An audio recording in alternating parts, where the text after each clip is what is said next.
O São Paulo enfrenta nesta terça-feira, às 21h30 no Morumbi, pela Copa Sul-Americana com transmissão do SBT, um clube que alcançou a elite de seu país há menos de uma década, mas que recentemente bateu um recorde no futebol local e que busca sua primeira conquista na primeira divisão. O Academia Puerto Cabello, da Venezuela, é o adversário menos conhecido da torcida tricolor na fase de grupos da Sul-Americana, em que o São Paulo ainda tem como rivais o Tigre, que já jogou uma final contra o clube, e o Tolima, lembrado sempre como algoz do Corinthians na Libertadores de 2011. A equipe venezuelana foi criada em 2011 com o objetivo de formar jogadores e só se profissionalizou em 2014. Ascendeu à primeira divisão em seu país em 2017, mas nunca fez o que vem fazendo na atual temporada. Sob o comando de Noel San Vicente, que foi o técnico da Venezuela na Copa América de 2015, o time está invicto no campeonato local. Em 10 partidas, venceu 9 e empatou 1. Lidera com 28 pontos, 11 a mais do que o Deportivo Táchira, que tem um jogo a menos. Foram 8 triunfos consecutivos no início do campeonato, algo que ainda não tinha acontecido no futebol venezuelano. A Portuguesa, nos anos 1950, e o Táchira, em 2007, tinham vencido 7 jogos seguidos, segundo informou o Puerto Cabello em seu site. A estreia na Copa Sul-Americana, porém, destoou. Foi derrotado por 2-0 pelo Tolima, atuando como mandante. A partida foi em Valência, cidade próxima ao Puerto Cabello, já que o estádio do clube tem capacidade inferior à mínima exigida pela Conmebol. O histórico internacional ainda é bastante modesto. É a segunda vez que disputa a Sul-Americana, a primeira em que chega à fase de grupos. Em 2021, caiu na fase preliminar para os compatriotas do Metropolitanos com 2 derrotas. Neste ano, venceu o Caracas por 1-0 na primeira fase, até agora o único gol em partidas internacionais, e avançou para o estágio atual do torneio. A partida de volta contra o São Paulo, marcada para Valência, está prevista para o dia 23 de maio. Rogério Ceni pode estar com os dias contados no São Paulo. De acordo com a apuração da ESPN, a diretoria tricolor discute a troca do técnico para o restante da temporada. E para Diego Lugano, a melhor saída para o técnico seria entregar o cargo, caso perceba que a situação está realmente insustentável nos bastidores.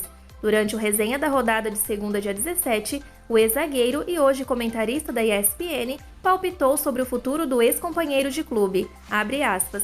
Ele é hipercompetitivo, nunca vai jogar a toalha. Pelo que eu conheço, ele não vai. Eu gostaria que antes que a diretoria tome alguma atitude, que ele se antecipe para não ser demitido, porque ele é um cara muito grande no São Paulo, é o maior da história do clube. Um treinador ser demitido quando ele não tem resultado é a coisa mais normal do mundo, mas ele no São Paulo não. A diretoria tem que sentir como está o clima lá dentro, assim como o Rogério também tem que sentir.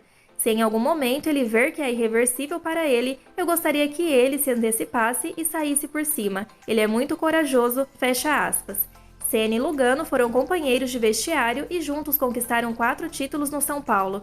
Campeonato Paulista em 2005, Conmebol Libertadores, também em 2005, Mundial de Clubes, também em 2005 e Campeonato Brasileiro em 2006. Em 2017, em seu retorno ao tricolor, o zagueiro integrou o primeiro elenco Ceni como técnico até o ex-goleiro ser demitido no meio da temporada.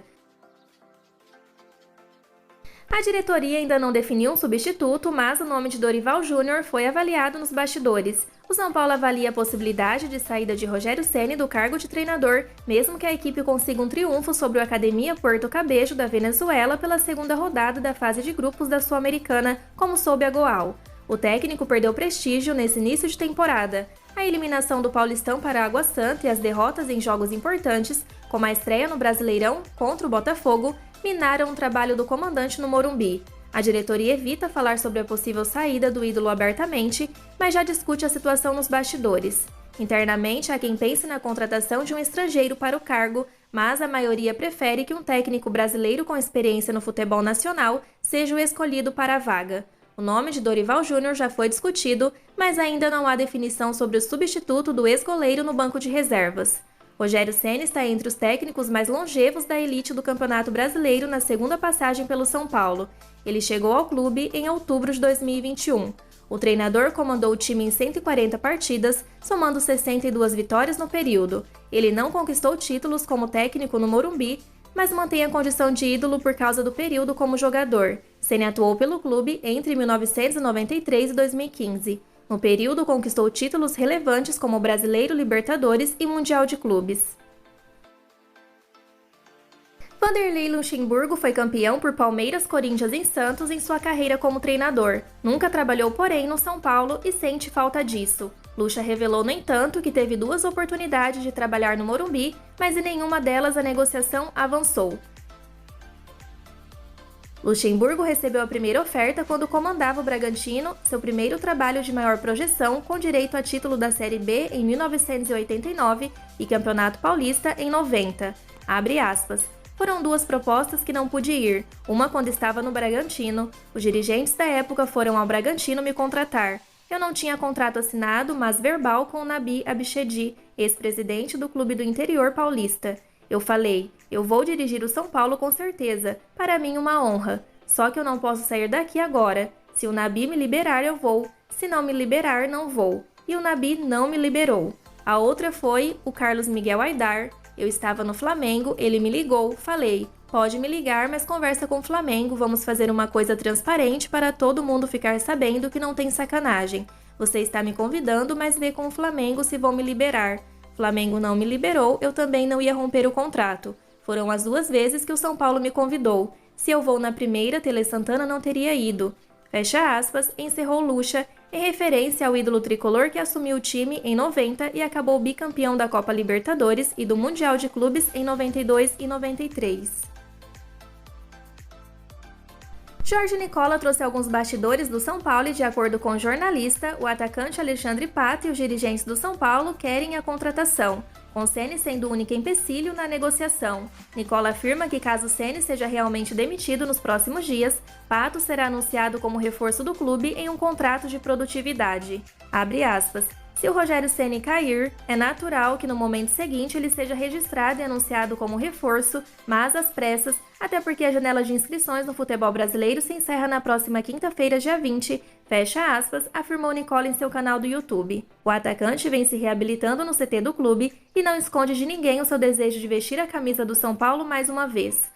O elenco também parece abraçar a possibilidade, uma vez que o zagueiro Nahuel Ferrarese iniciou uma campanha para que o jogador fique no tricolor paulista. Vocês devem se lembrar do atacante Antônio Galeano, que chegou ao São Paulo para as categorias de base e depois foi promovido à equipe profissional, porém em fevereiro de 2022 o contrato de empréstimo com o tricolor acabou e ele deixou o clube. O ex-jogador do São Paulo deve ser titular da equipe paraguaia no confronto com o Palmeiras na quinta-feira, dia 20, pela segunda rodada da fase de grupos da Libertadores, na partida que acontecerá no estádio do Morumbi às 21 horas. O clube alviverde solicitou o uso do Morumbi mais uma vez, devido a um festival de rock que ocorrerá no Allianz Parque.